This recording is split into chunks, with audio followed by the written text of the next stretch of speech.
actually would take my income of welfare and go spend it on drugs, and we would have potatoes to eat that my grandmother would bring over to the house. And we would eat potato soup, hash browns, or fried potatoes. Because I would take all the money that I had and buy drugs and try to go make more money, and would end up shooting it all up. Sego, Skinagoga, welcome to the Storyteller. From the deserts of the Southwest to the frozen tundra of the North, and all across this great land there are stories, true stories of First Nations people whose lives have been changed forever, who are following Jesus Christ without reservation. Join us now as we listen to The Storyteller. Hello, I'm Darla, and I was born in Eagle Butte on the reservation. I am from the Cheyenne River Sioux tribe. My mother was a full-blooded Sioux. My father, a white man. I was raised in a little place in the country, 4 miles north of Milesville. My mother was an alcoholic and left the home at a very early age. And my father later became an alcoholic and a drug addict. I was raised by my father, whom I was also sexually abused by at a very young age. At about the age of 11, I started smoking cigarettes and getting involved in drugs and alcohol. In fact, my father introduced me to pot smoking. At the time, I didn't have any idea what it really was. I just knew that my father was interested in spending time with me, and that's what I wanted most. We moved to Piedmont when I was 16. I started getting involved in sexual activities with men older than me.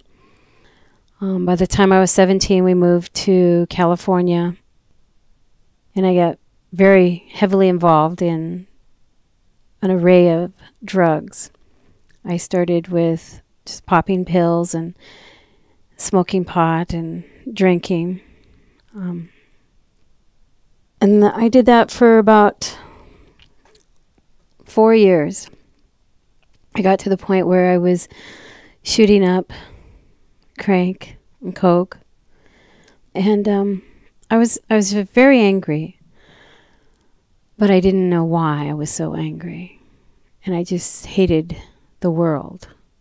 I hated my life. And the year of 84, I had a friend who I used to drink with. She started coming to my house. I was living in a very old, rundown shack, so to speak, with my 4-year-old son, and trying to survive. I actually would take my income of welfare and go spend it on drugs, and we would have potatoes to eat that my grandmother would bring over to the house. And we would eat potato soup, hash browns, or fried potatoes. Because I would take all the money that I had and buy drugs and try to go make more money, and would end up shooting it all up.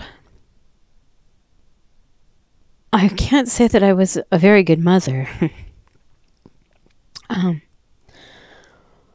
Anyway, there was a friend of mine by the name of Debbie.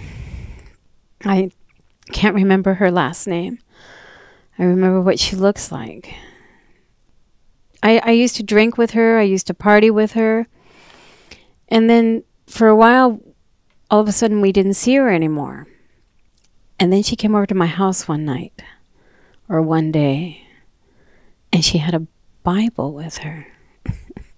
And she would come over and share stories with me and read from the Bible and share scriptures with me. And she was changed. She was happy. She was excited. Had a joy about her. Then she started asking me to go to church with her. And she told me that her pastor, that he knew what it was like to be a drug addict, and because that was my biggest fear, that he would know that I was a drug addict. And she kept coming over and reading to me and talking to me about God, and she'd ask me to go to church, and I always said no. And finally, and I don't even remember, it might have been April, I said yes. And the night before, I went out and I was drinking, and I didn't make it home, which was usually what happened. I would go out and wouldn't make it home till the next day or next 2 days. But she found me. I'd been up all night doing whatever, and she called the house and found me. I was 4 miles from my own house, and she found where I was and asked me if I was still going to go to church with her. And I said, no, I can't. I've been up all night. My eyes are red. I'm still on speed. And she says, it's okay. Just come and listen. And instead, one of my other friends went. But then I went one other time with her, and I can't really remember everything that was said, but it was a different place, and there was love there, and there was joy there, and what he said touched me in some way. And he prayed, and he had everybody close their eyes and asked if there was anybody that wanted to give their life to the Lord. And all they had to do was to raise their hand. And I remember sitting there with my head down, and part of me was saying, do it, put your hand up. And the other part's going, no, you don't want to do this. Don't even go there. And I was having this inner struggle with myself of whether or not to do it. And I finally raised my hand, and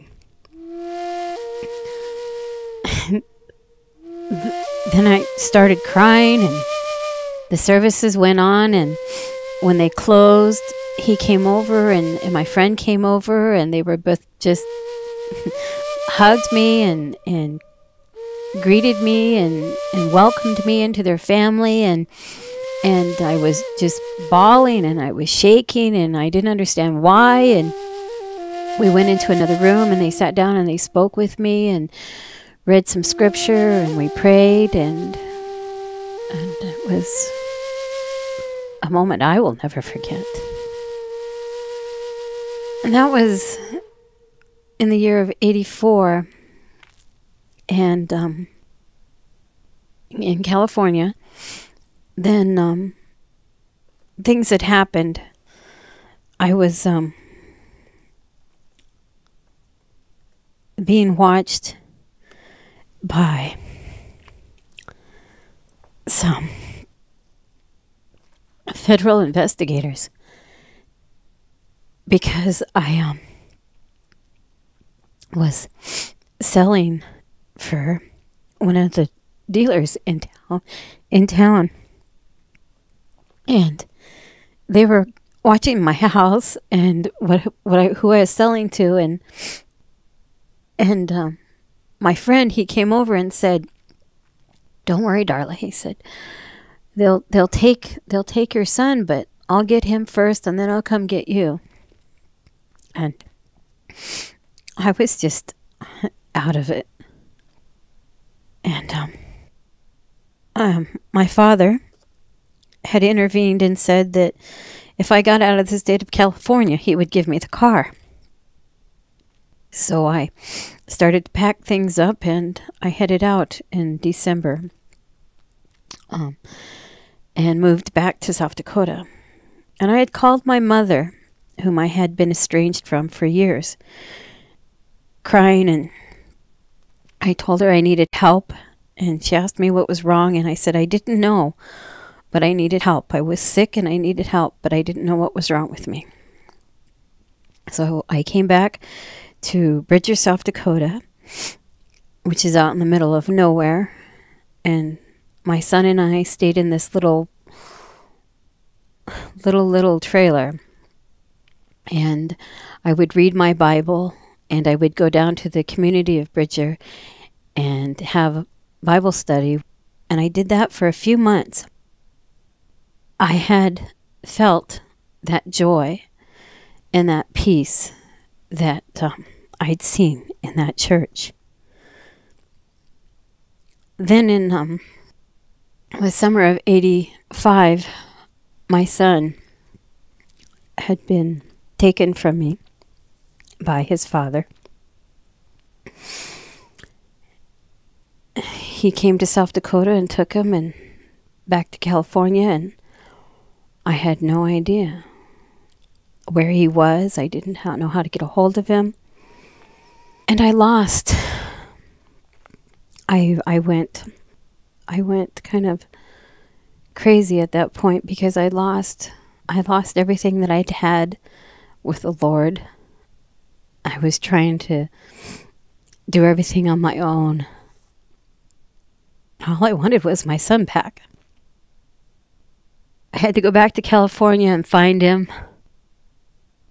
On the way there, I started taking speed, and I started drinking again, and by the time I got there, I was smoking, and I just went on a downhill spiral again. I got my son back, and still struggled with the drugs and the alcohol for a few years. I believe today, though, that if it hadn't been for God intervening in my life, I could have died so many times when I was in California heavily using. I rolled 2 or 3 cars, totaled them, and every time I put a needle in my arm, I could have died. I could have AIDS, could have gotten AIDS. God can take the darkest situation and make it bright. He can take the most broken person and make them whole. He can do this because of His great power. He tells us in His Word, "For if a man belongs to Christ, he is a new person. The old life is gone. New life has begun." How is this possible? Listen to these words. Christ never sinned, but God put our sin on Him. Then we are right with God because of what Christ has done for us. This can be your story too, if you put your trust in Jesus, the one who saves us from our sin. If you have any questions or comments about what you've heard, we'd enjoy hearing from you. You can phone us toll-free at 877-766-4648. That's 877-766-4648. You can also visit us on the internet at withoutreservations.com. Thanks for listening. There's more to this story, so we hope you'll join us again next time as we listen to The Storyteller.